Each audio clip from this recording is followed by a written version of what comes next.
Thanks guys for coming. Hot day out there, but look, on the back of the AFL's investigation into Tarryn Thomas's behaviour and the 18-week suspension that they've handed out, the North Melbourne Football Club and Tarryn will part ways. He won't play any more football for the North Melbourne Football Club. Which has been a hard call to make, but one at the end of the day we feel really united about as a club. It's certainly the behaviour that he's been found guilty of is something that we doesn't align with our values of our club, and so as much as we've tried to support him over the last 16 months, 18 months, and put things in place to try and help educate him around these important roles that he has to play, particularly in his relationships. We haven't got the desired result, obviously. So we feel like, as much as we'd like to look after him and try and help educate him through that, the time is now to look after the whole club and start looking after people internally in that space. So it's been a hard decision. I think I spoke about in the middle of last year that in this business you'll behave yourself in and you'll behave yourself out. And unfortunately for Tarryn and his behaviours, he's behaved himself out. So open to some questions. Was it becoming a distraction at all, Todd, for the group, for the club, for everyone else around it? No, absolutely was a distraction. For a period of time now, it's been sort of on cycle. A lot of time and resources from a lot of people within the club, the organisation, to try and put things in place to help him. When he was training off-site, to go outside of our training hours to help train. So, yeah, there's been a lot of resource and time and effort put into him, and we unfortunately haven't been able to get the right result. How was his, when you relayed the message to him, how was he in regard to that?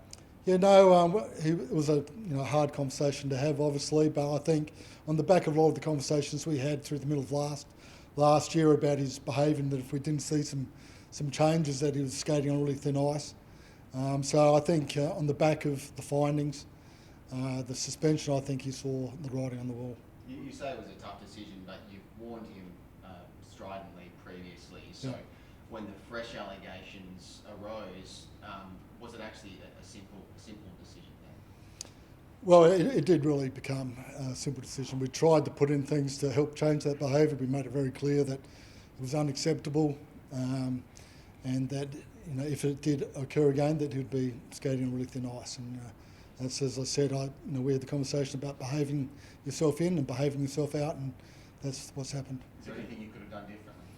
No, look, hand on heart, I put my head on the pillow, and we think we, as a club, supported our player. He's one of us. We took him as a 17-year-old. We know he's had a challenging upbringing and background, and hand on heart, we thought we could help educate him, put him in contact with some of the best people in the state around respect and responsibility, social media and the like, but we didn't get the result. So I think, would we do anything different? No, we'd support our people and give them the opportunity to learn and get better.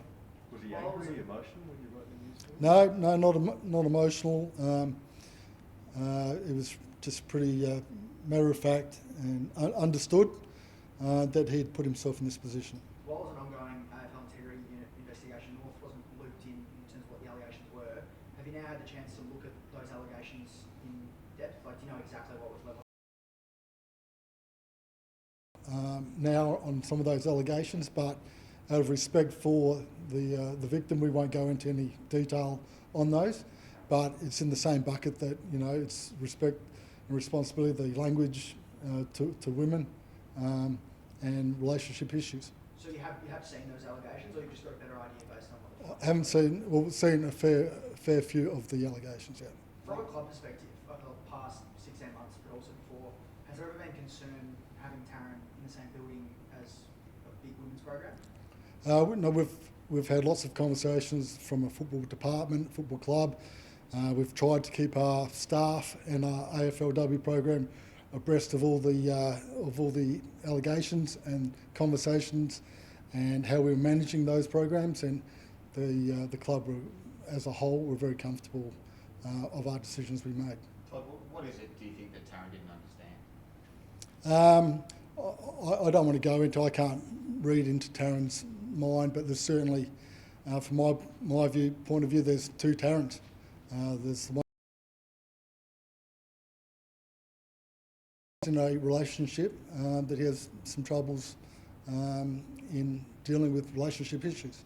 Will the club pay out the remainder of Tarryn's contract? We've just come to the conclusion now that he won't be part of our playing future, so now we'll work with his management and Tarryn around how that finishes up. Is there a sense of frustration or disappointment considering the amount of work that the club has done in relation to Tarryn? Yeah, no, and sadness, really. I mean, we've put a lot of work into it. We were hoping that we could bring him along for the journey. We were really committed to trying to challenge for silverware eventually, and he was a part of that. He's a very talented player, but no, we couldn't. So there is frustrations that we couldn't get some change of behaviour, but there's a bit of sadness there that we also couldn't help him become a better person. Do you think he is someone that with this behaviour can change and he can learn from? Well, sometimes it's just got to be a circuit breaker. This is obviously a massive decision. I mean, 18-week suspension from the AFL. No longer part of the North Melbourne Football Club. If it's not a wake-up call, I don't know what will be. So sometimes in life there's got to be a fair circuit breaker, and hopefully this is the point where he can really reevaluate and move forward. Would you warn another AFL club from picking him up? Well, I think every AFL club will make their own call. We tried our best and we couldn't get it done, so we'll leave it up to each club to make their own decision on whether to give him an opportunity. A future in football? Well, I think I'd be ashamed if he didn't play football again. Just in terms of the support that you're giving Tarryn, you said in the statement that you'll be supporting his transition away from Marnie Street.